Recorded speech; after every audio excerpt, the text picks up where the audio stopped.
Très heureuse de vous retrouver pour ce tour de l'actualité nationale et internationale. Mesdames et messieurs, bonsoir.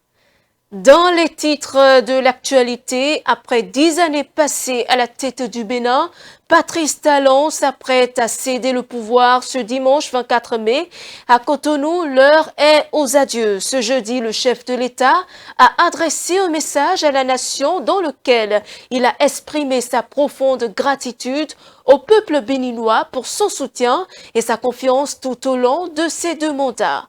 Et quand on parle du président de la République, on pense souvent à l'image d'un homme recevant des autorités ou s'adressant à la nation. Pourtant, cette fonction va bien au-delà de ses apparences. À la tête de l'État, le chef de l'exécutif assume de nombreuses responsabilités. Quelles sont donc ses principales missions et attributions?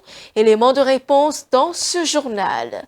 Au cœur de l'actualité internationale, le roi Mohamed VI doit se rendre à Paris dans les prochains jours. Une annonce confirmée par les autorités diplomatiques des 2 pays.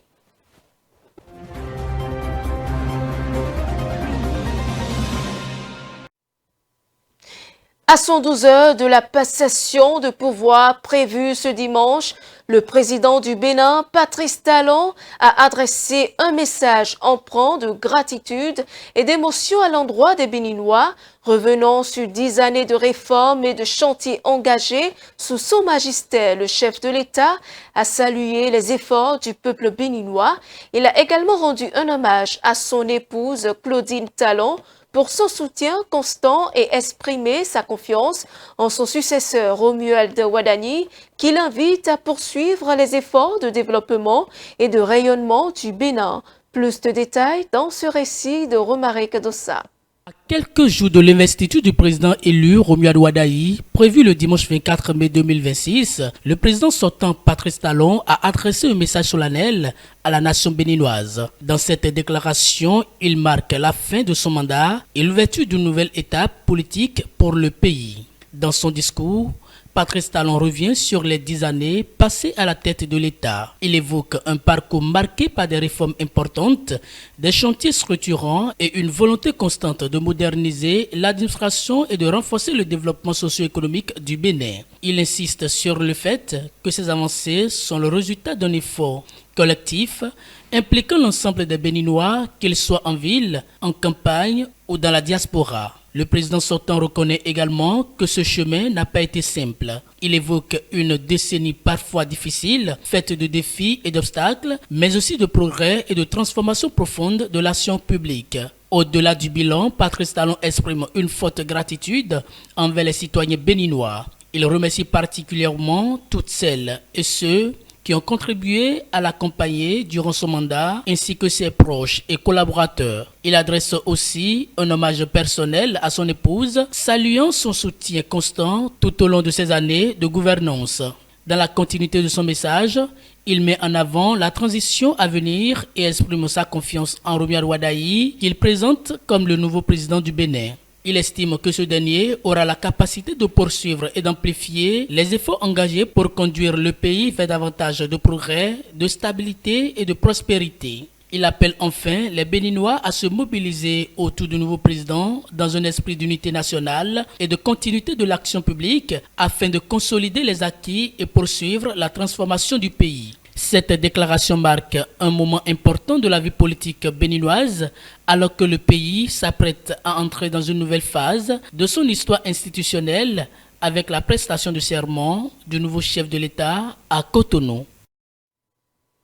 Le président sortant cédera le fauteuil présidentiel à Romuald Wadani, mais être président de la République, ce n'est pas seulement tenir des discours, c'est surtout une fonction de haute responsabilité.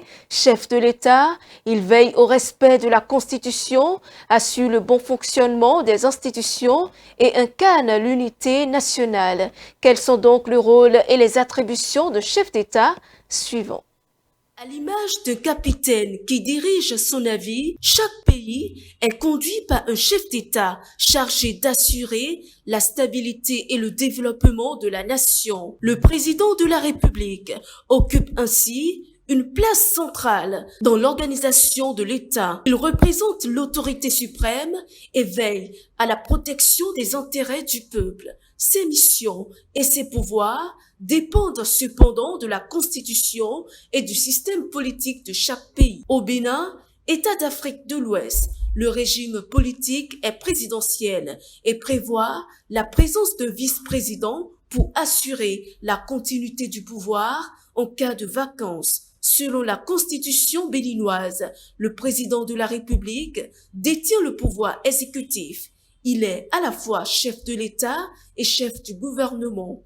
À ce titre, il définit la politique nationale, dirige l'administration publique, exerce le pouvoir réglementaire et garantit la défense du territoire à travers les forces armées. Le président nomme les membres du gouvernement après consultation du bureau de l'Assemblée nationale. Il fixe leur mission et peut mettre fin à leurs fonctions lorsque cela est nécessaire. Les ministres demeurent responsables devant lui. Il préside également le Conseil des ministres, cadre dans lequel sont prises les grandes décisions concernant la gestion de l'État, les projets de loi, les ordonnances et les décrets réglementaires. Garant du bon fonctionnement des institutions, le chef de l'État partage aussi l'initiative des lois avec les députés de l'Assemblée nationale. Une fois les lois votées, il assure leur promulgation conformément aux dispositions constitutionnelles.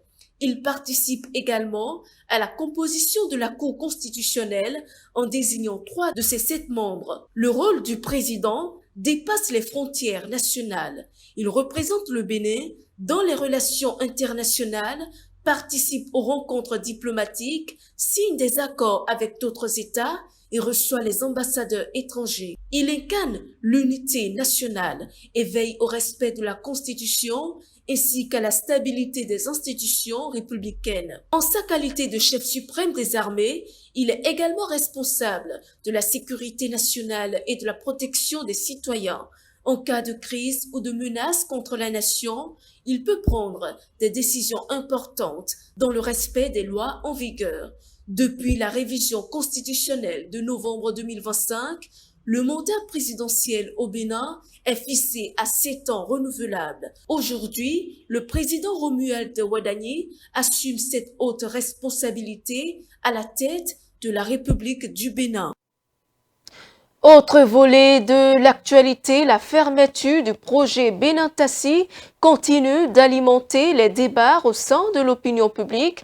Ce mercredi, le gouvernement s'est exprimé sur la question à travers son porte-parole Wilfried Léandre Ngweji, suivant un extrait de ses propos. En annonçant la mise en place de ce projet il y a une dizaine d'années, parce que je pense que c'est l'un des tout premiers qui avait été annoncé, c'était dans la perspective du développement touristique, mais aussi pour créer un effet d'entraînement. Le gouvernement voulait donner l'exemple et par la suite, nous avons pris des mesures incitatives pour encourager des particuliers à mettre en place des flottes de taxis.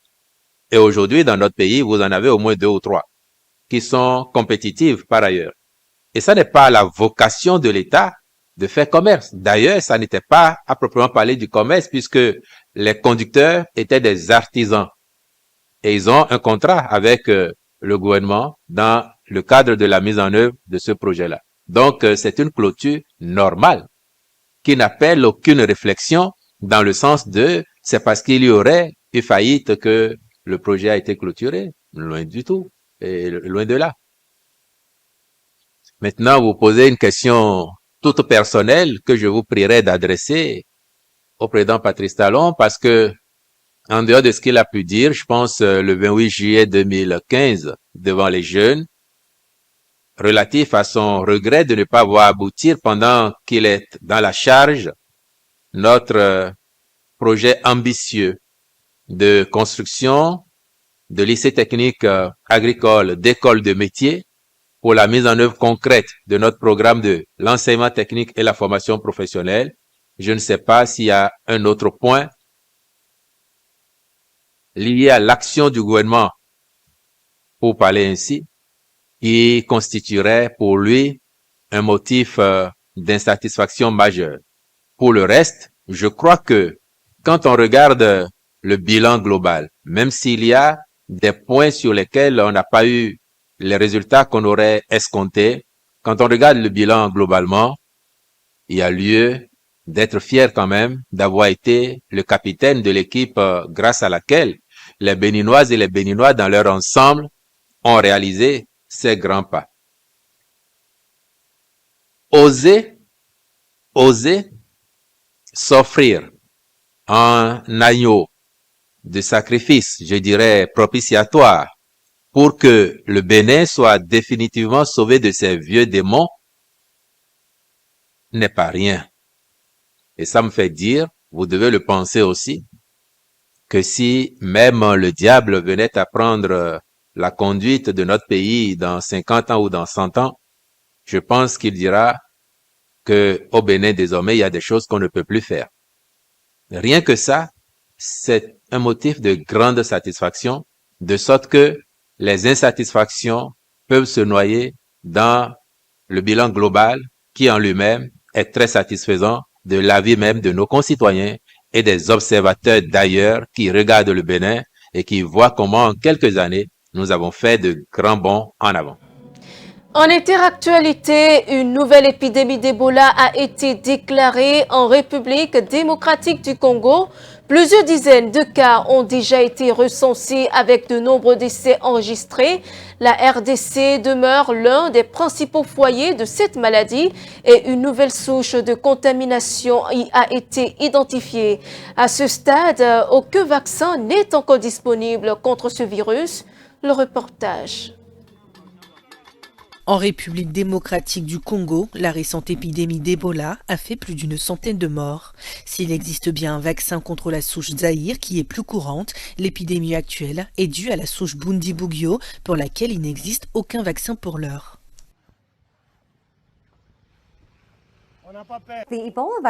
Le virus Ebola désigne en réalité un groupe de virus. Il s'agit d'un genre comprenant plusieurs espèces. On en compte environ 5 disons et 3 d'entre elles sont responsables de la plupart des cas de maladie chez l'homme dont vous avez déjà entendu parler. L'une d'entre elles se propage actuellement et est à l'origine d'une épidémie en République démocratique du Congo et en Ouganda.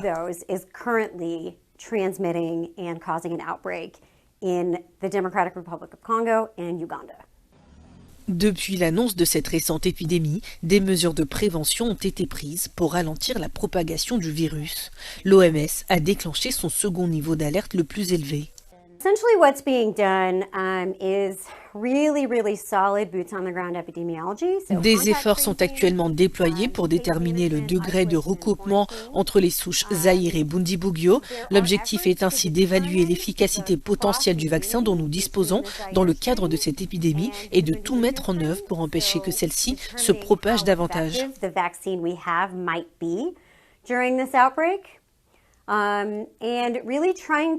Contain the outbreak from spreading further. Selon la spécialiste, l'identification de l'épidémie a pris plus de temps, ce qui a permis au virus de se propager plus rapidement. Conséquence, le nombre de victimes pourrait être bien plus élevé que les chiffres annoncés. L'un des principaux problèmes liés à cette épidémie est qu'il a fallu du temps pour déterminer la cause exacte de ces maladies et de ces décès. Cela signifie que nous avons pris du retard par rapport à ce qui aurait été une courbe exponentielle de transmission. C'est pourquoi l'épidémie avait déjà pris une telle ampleur lorsqu'elle a été annoncée pour la première fois. Selon l'OMS, la récente épidémie aurait déjà fait 139 morts pour près de 600 cas probables au total.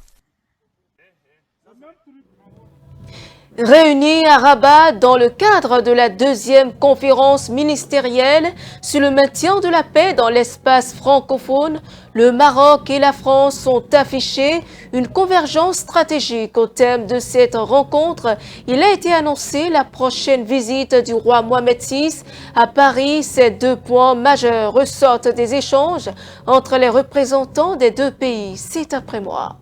Une visite officielle du roi Mohamed VI à Paris, l'élaboration d'un traité bilatéral entre la France et le Maroc, l'avenir des relations entre les deux pays semble au beau fixe. Ces deux sujets sont deux des points retenus à l'issue de la rencontre des représentants du Maroc et de la France à Rabat. Nous avons aussi engagé un chantier unique en son genre, le ministre en parlait, celui d'un traité bilatéral entre la France et le Maroc.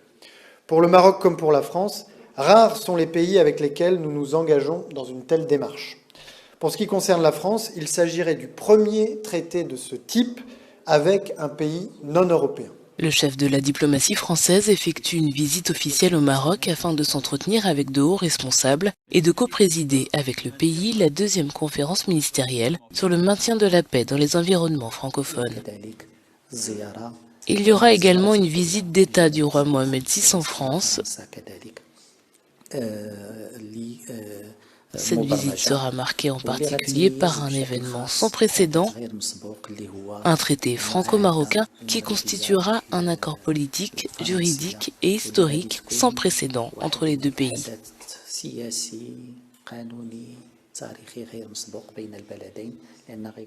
Le ministre français des Affaires étrangères a également réaffirmé son soutien indéfectible à la souveraineté du Maroc sur le Sahara occidental, en rappelant l'adhésion de la France à la résolution 2797 du Conseil de sécurité de l'ONU, adoptée par le Conseil en octobre dernier.